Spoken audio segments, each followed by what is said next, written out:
मैं हूं अकबर अब्दुल साहब और अपने फनी टॉक शो में आपको खुशामदीद कहता हूं। हमारे साथ एक मेहमान है ख्वाजा सरा, आइए उनसे पूछते हैं उनके हालात के बारे में। आपका नाम? मेरा नाम नादिया अली है। नादिया अली। तो आप अभी मकसद क्या करती हैं? मैं पहले फंक्शन करती थी एक्चुअली, जब जवानी थी उस वक्त मैंने फंक्शन किए हैं, बहुत ज़्यादा फेमस हो गई। अब ज़ाहिर है वक्त का तकाजा है, नहीं नाचा जाता। अब मैं ज़ाहिर ये टोली वगैरह ये भीख वगैरह मांग के अपना गुजारा करती हूँ। आपने तालीम हासिल की हुई है? जी मैंने इंटर किया हुआ है। इंटर क्या हुआ है?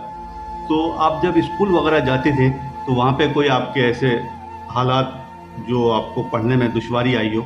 नहीं, वो एक्चुअली हमारा ये होता है कि हमारे जिस्म तो अल्लाह ताला ने मर्दों वाले बनाए हैं, लेकिन जो हमारे अंदर रूह होती है वो औरतों वाली होती है। मैंने जो स्कूल लाइफ अपनी गुजारी है बड़ी मुश्किल से गुजारी है, लेकिन मैं अपने आप में रहा करती थी किसी से ज़्यादा फ्री नहीं होना, यानी अपनी तालीम की तरफ ही मैंने ज़्यादा तवज्जो दी है। फिर मैं कॉलेज चली गई, वहाँ से फिर मैंने ये डांस वगैरह शौक़ तो शुरू दिन से था, तो फिर इसमें प्रोग्राम वगैरह मैंने करने शुरू कर दिए। फिर मैंने तालीम को मुकम्मल तौर पर खैरबात कर दी है, फिर मुकम्मल तौर पर मैं इस फील्ड में आ गई। इस फील्ड में आ गई। तो मकसद ये है कि आपका ताल्लुक़ किसी ना किसी घराने से तो होगा? जी मेरी फैमिली एजुकेटेड है। मेरे पापा जो थे वो आर्मी में थे और मेरी जो एक सिस्टर है वो डॉक्टर है, और उसके बाद मेरे भाई हैं, सब पढ़े लिखे हैं। और लेकिन मेरा उनके साथ कोई लिंक नहीं है, क्योंकि हमारा जो असल रिश्ता होता है हमारी माँ के साथ होता है। जी जी। जब हमारी माँ है तो हमारा सब कुछ है, जब हमारी माँ फौत हो जाती है तो समझो हमारे सारे रिश्ते ख़त्म हो जाते हैं। मुझे कम से कम अपने भाइयों की शक्ल देखे हुए कम से कम 10-12 साल हो गई है।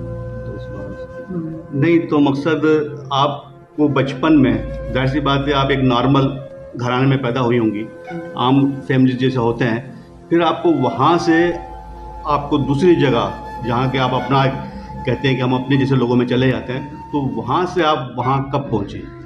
हमारा ये होता है कि हमारा जो सोच होती है हमारी बिल्कुल औरतों जैसी हमारी सोच होती है। ये आपको कब पता चला? ये मुझे शुरू दिन से पता था। मेरा उठना बैठना, मेरा किस साल बचपन में जब मैं तकरीबन नर्सरी से मैंने क्लास ज्वाइन की तो मुझे शौक़ होता था लड़कियों जैसे कपड़े पहनना, चूड़ियाँ पहनना, उसके बाद फ्रॉक्स पहनना करना। तो हालांकि मेरे जो भाई थे वो मुझे डांटते थे और मेरे जो अब्बू थे वो भी मुझे डांटते थे, नहीं कि मैं ऐसा ना किया करूँ, लेकिन बस एक शौक़ था। चोरी चोरी अगर उनके सामने नहीं तो छुप छुप के मैं कपड़े पहना करती थी, लिपस्टिक लगा ली, अपने आप को देखा, चलना करना, ऐसे ये चीज़ें होती थी। फिर आस्ता आस्ता फिर वो चीज़ें पुख्ता होती गई, आते हैं फिर वो जो भी है आपके सामने। मकसद ये खुद ब खुद अंदर से दिल चाहता था? हाँ, अंदर से ये इंसान की रूह होती है, इसमें इंसान का हमारा कोई नहीं होता। देखिए ना मेरी बात सुनिए, आप मर्द को अल्लाह ताला ने बहुत ऊंची ज़ात बनाई है। अल्लाह ताला ने मर्द को मजाज खुदा का रुतबा भी दिया है। आप नहीं बन गए, वो नहीं बन गए, कोई और नहीं बन गया। सही बात है। जो इसी वजह से हम लोग पैदाइशी होते हैं, लेकिन जिसम हमारे अल्लाह ताला मर्द बना देता है, लेकिन जो हमारे अंदर रूहें होती हैं, हमारे जज्बात होते हैं, हमारी फीलिंग्स होती हैं, सब औरतों जैसी होती हैं। तो आपकी फैमिली में मतलब जैसे आपने कहा आपके भाई थे, तो बहनें भी थी? जी मेरी सिस्टर्स भी हैं माशाल्लाह, अपने घर में खुशहाल हैं वो, लेकिन हमारा उनके साथ लिंक है। हाँ। लेकिन भाइयों के साथ हमारा कोई लिंक नहीं है। नहीं तो जब आप उनके कपड़े वगैरह तो आप उन्हीं के पहनती होंगी? नहीं, वो तो जाहिर है बचपन में ना, बड़े में तो जाहिर शर्म आती है, वो सिस्टर उनके कपड़े तो नहीं पहने जा सकते। उस वक्त की बात कर रहा हूँ जब होते थे कपड़े, दुपट्टा ले लेने, उसमें कपड़े तो खैर नहीं थे, लेकिन ये कि दुपट्टा ले लिया, सर पे कोई चप्पल पहन ली, उनकी एड़ी वाली, आजकल जो था पहले जो वक्त के हिसाब से जो फैशन होता है वो चीज़ें हो गई। इस तरह आस्ता आस्ता फिर वो चीज़ें, फिर मैं डांस करने लगी, डांस अच्छा लोगों को मुझे लाइक किया लोगों ने, डांस में मेरा एक नाम बना डांस फील्ड में। स्कूल आप किस उम्र में जाना शुरू किया आपने? मैं तकरीबन 5 साल की उम्र में मैंने। तो ये जो आप 5 साल की उम्र में स्कूल जा रही थी, तो नर्सरी में मैं आप अपने जो आपके जो असल माँ बाप थे उन्होंने आपको वहाँ पे एडमिशन दिलाया? हाँ, मुझे एडमिशन दिलवाया उन लोगों ने वहाँ पे। हाँ, लेकिन इतना बचपन में मेरी बात सुने, जब बच्चा होता है कि छोटी जो आती होती है वो सारा इग्नोर कर देता है, उसको वो नहीं इतना फील नहीं होता। लेकिन जब इंसान जवानी की दहलीज में कदम रखता है, कोई अल्लाह ताला ने उस वक्त रंग रूप भी अच्छा दिया था, सब कुछ था।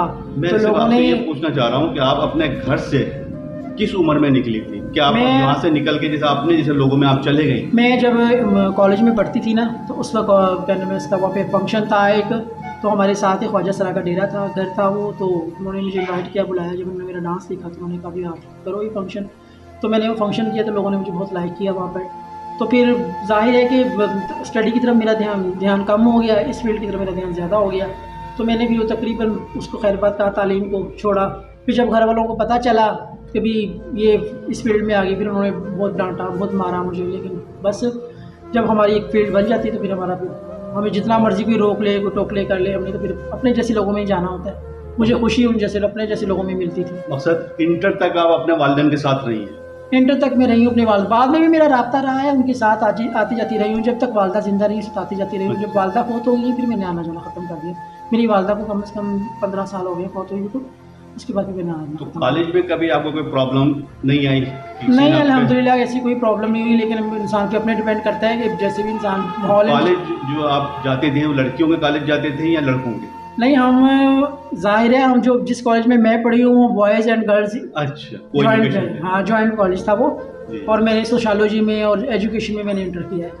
उसके अच्छा। बाद शौक था, लेकिन मुझे डॉक्टर बनने का बहुत शौक था क्योंकि मेरी एक सिस्टर मेडिकल पढ़ रही थी, अच्छा, तो मुझे शौक था डॉक्टर बनने का, लेकिन बस वो इस काम में पढ़ के फिर वो नई तालीम हासिल कर सकी मैं, तो इस वजह से पढ़ी इस फील्ड में। जब आप उधर चले गए होंगे अपने ख्वाजा सराओं के साथ, तो लाजमी बात है फिर आपका वहाँ इंटरेस्ट ज़्यादा बढ़ गया होगा, उनके साथ उठना बैठना, फिर आपको नए दोस्त मिले नए, तो फिर एक होता है ना जब आदमी नए लोगों में उठता बैठता है तो फिर थोड़ा दिलचस्पी उनमें बढ़ जाती है, अपने जैसा माहौल मिलता है उनको, अपने जैसा लिबास, उठना बैठना, तो इस वजह से भी फिर आपका तालीम में ज़्यादा दिल नहीं लगा होगा। नहीं, ये जो लोग होते हैं ना हमारा ताल्लुक उनसे शुरू दिन से ही बन जाता है, क्योंकि अच्छा। हमें जो हमारा जो होता है ना, हमें लोग पहचान लेते हैं, हमारे जैसे लोग जो होते हैं हमें पहचान लेते हैं कि इसमें रूह है, इसमें ये चीज़ें हैं, ये नहीं हम दुनियादार, हम आप जैसे लोगों को बोलते हैं दुनियादार, हम दुनियादार में नहीं एडजस्ट कर पाते, तो हम अपने आप को, क्योंकि एक तो हमारे अंदर कॉन्फिडेंस की बहुत कमी होती है, हम कॉन्फिडेंस से किसी से बात नहीं कर सकते, हम झिझक जाते हैं, तर जाते हैं, लेकिन जब हम इस फील्ड में आते हैं फिर हमें तरह तरह के लोगों से वास्ता पड़ता है,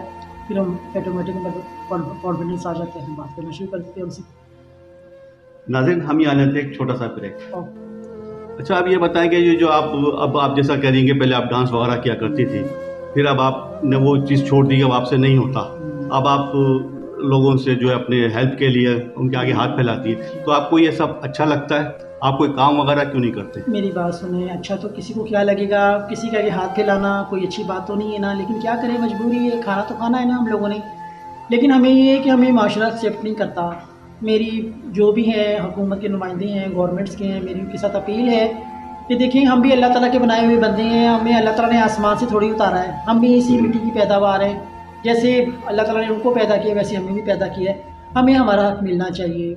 चलो कोई ऐसी NGOs हों, कोई ऐसी चीज़ें हों जिनमें हमारा कोई जॉब का सिलसिला हो या हमें कोई माली इमदाद दे, तो हम ये काम छोड़ के तो अपना बाइज़ उतर के अपना रोज़गार कमा सकें। बिल्कुल, आपकी ये बात काफ़ी हद तक जायज़ भी है, और हम भी गुजारिश करेंगे कि जिस तरीके से फ़ीमेल कोटा, माज़दूरों का कोटा मुलाज़मत में होता है, इनके लिए भी एक कोटा मखसूस होना चाहिए, ताकि बाइज़्ज़त तौर पर ये हर जगह तालीम में, स्कूलों में, कॉलेजों में या कोई भी इदारा हो जहाँ इनको मुलाज़मत भी मिल सके और इनकी तालीम भी अपनी बआसानी तरीके से हासिल कर सके। इसके साथ ही हमारा प्रोग्राम का वक्त ख़त्म हुआ। इजाज़त दीजिए। अल्लाह।